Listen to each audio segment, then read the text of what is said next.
This video is sponsored by AG1. Start your day with foundational nutrition that supports whole body health. Use the link in the description to get your free welcome kit. It was Bertrand's first night in his new cottage in the countryside of the Scottish lowlands. He had just moved from Stockbridge, a neighborhood that was once a reasonably small village, but had become absorbed by Scotland's capital city of Edinburgh, as the new town had grown and encroached on the neighboring villages. Bertrand didn't really like people. He often found himself feeling exhausted by them, at best. He felt this way as long as he could remember. As a child, he was very rambunctious. At least that's what people called him. He was insistent, curious, and active. He often challenged local boys to fights. He refused to sit still in primary school. He liked finding high places to climb and then throwing rocks off the edge to see them explode into pieces. Being of a strict, traditional religious family, Bertrand frequently found himself in trouble and subject to the discipline of his father. His father was especially strict and harsh, and his discipline often teetered into the realm of abuse. He would sometimes hit Bertrand, or deprive him of things like food or his bed. Bertrand's mother's disciplinary style was far more passive, but being passively complicit in abuse is its own form of abuse. Outside of his home life, Bertrand's experience at school and church wasn't much better. A figure like his father seemed to be present everywhere. At an early age, for Bertrand, people were mostly just reminders that he needed to be someone else, someone who others expected and wanted him to be. As Bertrand got older, he fell more and more in line. He learned how to accept and adhere to the rules, demands, and structure of his home, his church, his school programs, and society. After secondary school, he enrolled in a shipbuilding program and then went on to work for a major ship manufacturer in the city. His boss was awful, often taking advantage of Bertrand, forcing him to work jobs without pay or fulfill tasks completely unrelated to his responsibilities. His coworkers sometimes took advantage of him as well, especially the older ones. Outside of work, he was mostly alone, as he struggled to maintain many friendships and relationships. Bertrand was often angry, at work and at home. He felt trapped in the neighborhood and city. He was regularly bothered by the noise and activity. The sounds of the world seemed to constantly bang against his home, a small one-bedroom stone-faced construction sandwiched between others just like it. Sounds smacked against his windows, his floorboards, his walls, his head. At 32 years old, Bertrand had some money, some skills, and some autonomy. And now, he wanted out. When the first opportunity came for him to leave the neighborhood and surrounding city, he took it. Now, in his new cottage home, deep in the countryside, he was secluded from everyone. It was a perfect mid-sized simple home with plenty of land where he could now build handcrafted ships directly for individuals on his own. The cottage was over 2 miles away from any towns. It was accessible only by one single road that would rarely see much of any traffic. From every angle of his house, you couldn't see anyone. You couldn't even see any signs of anyone. It was just Bertrand now. It was late and Bertrand was tired. He lay in bed, thinking back and forth to himself for a while. Soon, he closed his eyes and breathed in deeply. The hallucinogenic state of sleep began to take over his waking mind. Typical to this phase of the night, he experienced weird, disconnected thoughts, contemplations, visualizations, and desires that Bertrand didn't recognize and that he wasn't quite sure of where they came from. Suddenly, his eyes shot open. A wave of fear and anxiety crashed over him, knocking him back onto the shores of wakefulness. He could have sworn he heard what sounded like a loud thud. He frantically looked around the room trying to locate it. Not finding anything, he quickly got up and went over to one of his bedroom windows. He looked out across the sprawling grass-covered hills scattered with trees, the landscape dimly lit by only stars and the waxing crescent moon. He looked down at his front yard, then his front door. Then he looked to both sides of the cottage, pushing the sides of his head against the window to get as much perspective as he could. There was nothing. He said out loud to himself, confused. Must have been in my head, he thought to himself. Bertrand went back to bed. Again, he closed his eyes and breathed in deeply. This breath was quite a bit louder and shook a bit as he exhaled. He struggled to fall back asleep. His heart was beating a tune the opposite of a lullaby. After enough time had passed, however, the crests of brainwaves began to spread out again, and Bertrand began to fall back into the early stages of sleep. Thud, thud, thud. His eyes shot open again. Trying to be as quiet as he could, he clumsily rolled out of bed and scurried to his closet. He pulled out a long piece of wood that looked like an old piece of floorboard. Slowly, he slid on his feet over to the bedroom door and opened it. his face clenched as it creaked. Hesitantly, Bertrand made his way around the house, holding the piece of wood over his shoulders. Starting on the second floor, he checked every hall and every room. He checked behind the curtains, he checked in the closets and hidden pockets of rooms. He checked behind every door. Then he did the same on the first floor. There was nothing anywhere. Thud, Bertrand heard again. This time it was louder. He was sure it was coming from inside. It sounded like it was coming from beneath him. Thud, thud. Bertrand hadn't checked the basement yet. He slowly opened the basement door, his eyes peering timidly around the edge of it. Not seeing anything, he began down the stairs as light as he could, carrying all his weight on the fronts of his feet. As he descended, he looked around the cold, dark, barren space filled with miscellaneous items that he was storing down there. Otherwise, there was nothing. Thud, thud, thud, he heard again. This instance was by far the loudest. As Bertrand attempted to follow the direction of the sound, his eyes caught something he hadn't previously noticed. It was a handle on what appeared to be a small wooden hatch on the ground in one of the corners of the basement. Almost without thinking, Bertrand approached it. He stared down at it. His heart was beating so loudly, he couldn't tell if the thudding sound was coming from him now or beneath him. With a shaky hand that struggled to follow the direction of his mind, Bertrand reached down and opened the door. In an instant, a plume of black smoke and fragments of light exploded out of it, knocking Bertrand back and off his feet and shattering the piece of wood into shards. When he regained some semblance of awareness and control, Bertrand found in front of him what could only be described as some sort of monster. Bertrand entered into a state of shock.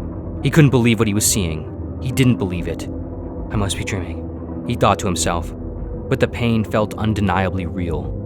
The smoke and light were still emanating out of the open hatch, and Bertrand couldn't get a clear view. What he could see, though, appeared to be a large, shadowy creature. It just stood there, staring back at Bertrand through the clouds of smoke and beams of light. It moved with a sort of unnatural naturalness, a fluidity typically reserved only for underwater creatures. It looked like it was almost hovering. Before Bertrand could get a good view, he got up and sprinted out of the basement. He ran up the stairs, out the front door, and down the road. He ran, and he ran, and he ran. The next morning, a shopkeeper for a general store in one of the nearest towns found Bertrand sleeping outside the store's entrance. The shopkeeper was an older man in his 60s or 70s. His hair was gray and thin, mostly only left on the sides of his head, filling in more and more down toward his chin, forming into a full beard. He was short and hunched over a bit, but he walked with complete confidence and indifference. He gave Bertrand a friendly but forceful nudge with his foot as he walked up to the store's entrance. Bertrand quickly jolted up, dusting himself off, shaking his head and scrunching his eyes. "Hi," Bertrand said, frantic and disoriented. "Hello," the old man said. The man continued past Bertrand, unlocking the front door and entering the store. Bertrand chased in after him. "I need a weapon," Bertrand shouted clumsily. "Okay," said the man in a calm, unaffected tone. "Everything we have is over there." The man pointed at a few shelves and cases toward the back of the store. Bertrand rushed over to the shelves and cases and began inspecting them. "Are you from around here?" the old man asked. "Yeah, I just moved a mile or two up the road," Bertrand responded. "Why? Not much out here," said the old man. "That's why," Bertrand answered. "Self-reliance. Self-actualization." Said the old man. Bertrand compared prices of weapons and imagined battles inside his head in which he killed the monster, in which he regained control over and peace inside his home. Eventually, he looked over to the man. "I'll take that one," he said, pointing at a large sword. "That'll be 6 pounds," said the old man. Bertrand paid the shopkeeper, left the store, and made his way back home. When he arrived home, he spent some time in his front yard by himself. He practiced using the sword, trying different stances and swiping it in front of him. He struck and slashed at nothing. After many hours passed and the sun began to submit to the night sky, and he felt he was ready, Bertrand went inside and into the basement. He found the basement empty and quiet. The hatch was closed. He slowly approached it, holding the sword out in front of him. His breath sped up. His heartbeat echoed throughout his body. With the sword in his right hand, he opened the hatch with his left and outshot the smoke and light, nearly blinding him. Soon the hazy outline of the monster emerged, and Bertrand began to swing the sword back and forth in its direction. He completely forgot all the motions he had planned. The monster seemed to almost morph into what looked like a disfigured person. Bertrand swung harder and harder. The monster appeared completely unaffected. It effortlessly evaded every swing. Bertrand, soon realizing his underpreparedness, retreated, frantically running back up the stairs, out his home, and down the road. He ran, and he ran, and he ran.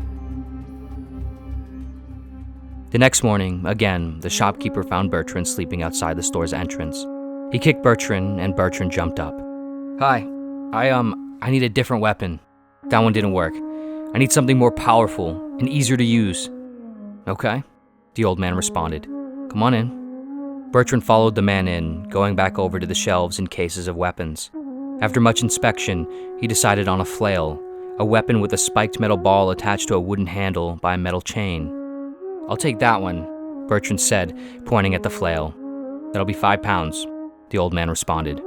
Bertrand paid the man and began his way back home. Before going inside, he practiced with the flail. Nighttime soon began to take its turn in the sky, and after he felt ready, Bertrand made his way inside and down into the basement. Again, he found the basement quiet. The hatch was closed. Trembling, he opened it, and out shot the smoke and the light and the terror. Bertrand moved back and steadied himself, waiting for a better view of the monster. Then, he began to swing the flail recklessly. His eyes were closed more than open. The monster effortlessly shoved Bertrand away, sending him sliding on his back across the basement floor and slamming him into the wall. In immense pain now, Bertrand scurried back onto his feet and ran out of the basement, out of his home, and down the road. He ran, and he ran, and he ran. The next morning, unsurprised at this point, the shopkeeper found Bertrand waiting outside the store. He let him in, and Bertrand looked around at all the weapons again. After a few minutes passed, Bertrand looked over at the shopkeeper and said, "Excuse me." The old man looked over. "Yeah," he said. "I need weapons, but I also need something else. An edge. Something that might help me in a fight mentally or physically or both. Do you have anything like that?" "Yeah," the old man said nonchalantly. He walked over to the other side of the store, still behind the counter, and then returned with a small reddish bottle. "I think this is what you're looking for," he said, handing the bottle to Bertrand. The label on the bottle read, "Numbing Elixir. Feel nothing. Drink a few drops of that, and for several hours, you won't feel any pain." "That's perfect," Bertrand said with enthusiasm. "I'll take it. £1, the man said. Bertrand paid the man and returned home. Before going inside, he drank a few drops of the elixir. He grabbed his flail that he had left outside and swung it around a bit as he waited for the effects of the elixir to kick in. Soon, he began to feel numb. He felt a warmth and calmness and bliss, a disconnection from his body and a disconnection from the terror. It made him so numb, however, that when he went down into the basement and opened the hatch, he could barely stand upright. His balance was off, his focus and aim were absent. He flailed even more wildly at the monster than he had the night prior. "Get out of my house!" Bertrand yelled with a slur in his voice. "You don't belong here. This is mine. I live here." The monster swerved around the basement, evading Bertrand's haphazard swings. It knocked and shoved Bertrand around, but Bertrand didn't feel any of it. Because of the elixir, he didn't even barely care that he wasn't accomplishing anything. He didn't care that the monster was there, puppeteering him around his own home. Soon, Bertrand became exhausted and just gave up. He retreated back upstairs, and this night, he just slept in his room. He took a few more drops of the elixir before he went to bed. He figured if the monster was going to kill him, it would have already done so. And since he couldn't feel any pain, what was the risk? Over the following many days, Bertrand attempted to fight the monster nearly every night, drinking increasing quantities of the elixir each time. He returned to the general store many times to buy more weapons. He bought double-sided axes, stars, a bow and arrow, and so on. He bought more and more of the elixir as well. By this point, his home was a mess. He hadn't cleaned it or finished organizing his stuff, and broken objects were scattered around his home from nights in which he took too much elixir. He hadn't got much of any work done on the ship he was supposed to be working on. He couldn't focus. He couldn't barely sleep, at least not without the elixir. He couldn't live a normal life in his own home. He was angry all the time. His life became consumed by fighting the monster, doing everything he could to kill it, and yet, nothing worked. Desperate, Bertrand found himself at the store again. "I need something else, something different," he said to the shopkeeper in a defeated tone as he stared at the inventory of weapons and elixirs. Do you have anything else? What exactly are you fighting? The old man asked. You never even said. Bertrand looked up and over at him. I'm not sure. It's some sort of monster. It lives in the basement of my new home. Said the old man. Well, you've tried nearly every weapon I have. Every elixir. The old man rubbed his beard for a moment. What does the monster want? I'm not sure, Bertrand responded, confused. It's a monster. I don't know if it wants anything. Well, everything wants something. Have you tried talking to it? Bertrand paused. No, like I said, it's a monster. Well, maybe you should try. You know, some monsters don't even mean to be monsters, and they don't want to be. They're born or created in a way that causes them to be one, or the world treats them like one, and that causes them to be one. Either way, they often just need what you or I or anyone else needs. To be talked to be respected, to be given the space to be themselves. You want my recommendation? Go home. No weapons, no elixirs. Go to the monster. Ask it who it is and what it wants. Accept that it is there, in your house. Find common ground with it, compromise with it, empathize with it. Some things you can't ignore or fight. Some things you have to talk to directly. Bertrand stood in silence for a moment, staring back at the man. He nodded and left.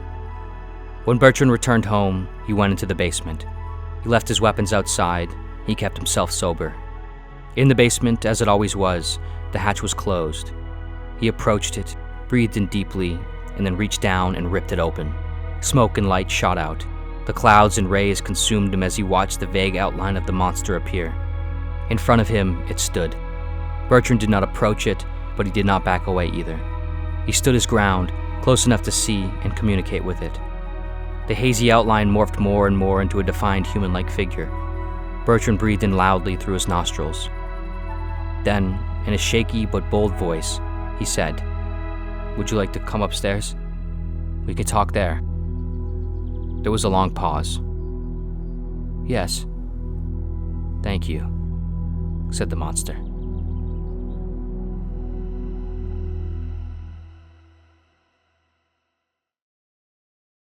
Thank you so much for watching.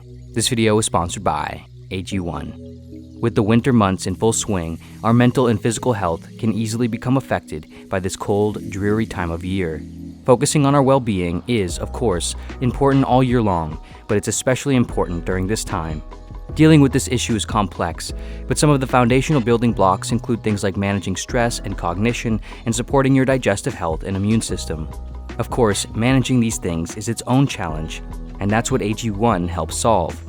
AG1 is a daily foundational nutrition supplement that supports whole body health, including the brain, the gut, and the immune system. Through its science-driven formulation of micronutrients, phytonutrients, and essential symbiotics, it combines the value of multiple supplements into one simple, easy to commit to, and more effective method. When it comes to managing stress, sustaining energy, and keeping a balanced mood, AG1's adaptogens, vitamins, minerals, and other high-quality ingredients are designed to support these areas by helping raise your baseline health and supporting the gut and nervous system. Getting comprehensive nutrition is hard, and finding less stressful ways to manage things like stress and health is obviously better. AG1 has been so easy to commit to on a daily basis over a long term. It tastes great, and it quickly became a cornerstone of my daily routine, effortlessly catalyzing the day with good health and consistency. Go to drinkag1.com/pursuitofwonder to get your free welcome kit that includes the canister, shaker, a year supply of vitamin D3 and K2, and 5 extra travel packs of AG1. And of course, as always, thank you so much for watching in general, and see you next video.